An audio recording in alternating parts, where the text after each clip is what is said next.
ಎಲ್ಲರಿಗೂ ನಮಸ್ಕಾರ. ಪ್ರಾತಃ ಕಾಲದಲ್ಲಿ ಗೌರಿ ದಶಕವನ್ನು ಪಠಿಸಿ ಪಾರ್ವತಿಯ ಕೃಪೆಗೆ ಪಾತ್ರರಾಗಿ ಪ್ರತಿದಿನ ಇದನ್ನು ಪಠಿಸಿ ಅಥವಾ ಕೇಳಿಸಿಕೊಳ್ಳಿ. ಪ್ರತಿದಿನ ಕೇಳಿಸಿಕೊಂಡರೆ ನಮ್ಮ ಗರಿವಿಲ್ಲದಂತೆಯೇ ಅದು ಬಾಯಿಪಾಠವಾಗಿ ಬಿಡುತ್ತದೆ.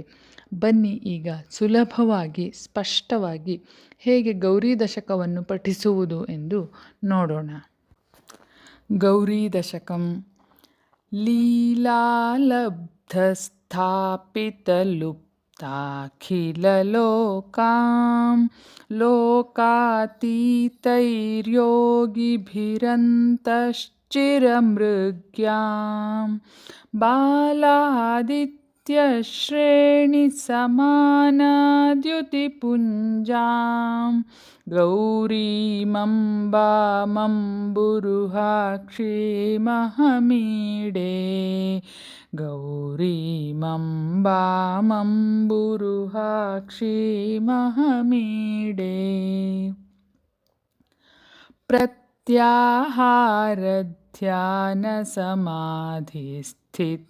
प्रत्याहारध्यानसमाधिस्थितिभाजां नित्यं चित्ते निवृत्तिकाष्ठां कलयन्तीं सत्यज्ञानानन्दमयीं तां तनुरूपां गौरीमम्बामम्बुरुहाक्षीमहमीडे गौरीमम्बामम्बुरुहाक्षीमहमीडे चन्द्रापीडानन्दितमन्दस्मितवक्त्रां चन्द्रापीडालङ्कृतनीलालकभाराम् इन्द्रोपेन्द्राद्यर्चितपादाम्बुजयुग्मां गौरीमम्बामम्बुरुहाक्षीमहमीडे गौरीमम्बामम्बुरुहाक्षीमहमीडे आदिक्षान्तामक्षरमूर्त्या विलसन्तीं भूते भूते भूतकदम्बप्रसवित्रीं शब्दब्रह्मानन्दमयीं तां तटिदाभां गौरीमम्बामम्बुरुहाक्षीमहमीडे गौरीमम्बामम्बुरुहाक्षीमहमीडे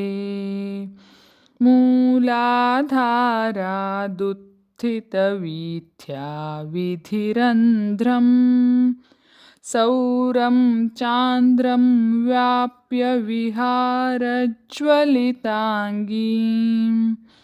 येयं सूक्ष्मा सूक्ष्मतनुस्तां सुखरूपां गौरीमम्बामम्बुरुहाक्षीमहमीडे गौरीमम्बामम्बुरुहाक्षीमहमीडे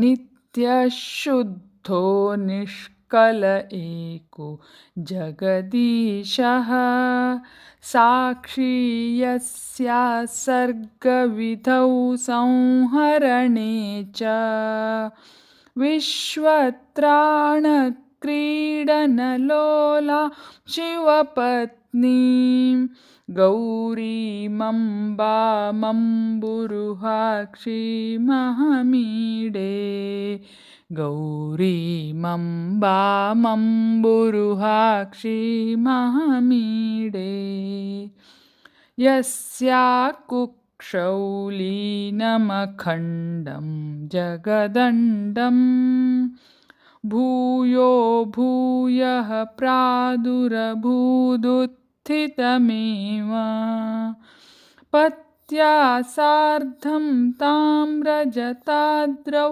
विहरन्तीं गौरीमम्बामम्बुरुहाक्षीमहमीडे गौरीमम्बामम्बुरुहाक्षीमहमीडे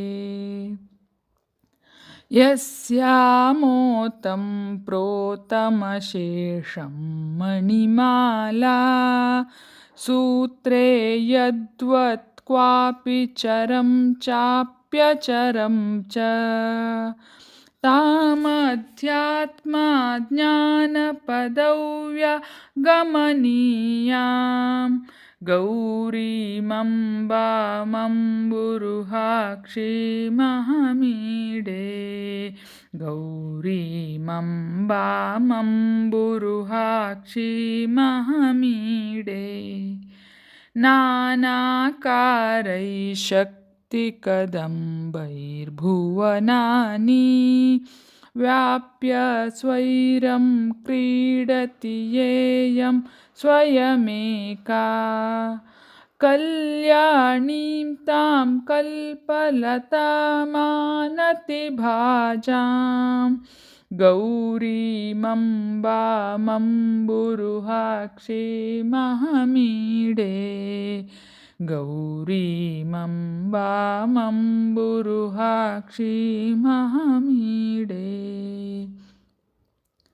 आशापाशक्लेशविनाशं विदधानां पादाम्भोजध्यानपराणां पुरुषाणाम् ईशामीशार्धाङ्गहरां तामभिरामां गौरीमम्बामम्बुरुहाक्षीमहमीडे गौरीमम्बामम्बुरुहाक्षीमहमीडे प्रातःकाले भावविशुद्धः प्रणिधानात् भक्त्या नित्यं जल्पति गौरीदशकं यः वाचां सिद्धिं सम्पदमग्र्यां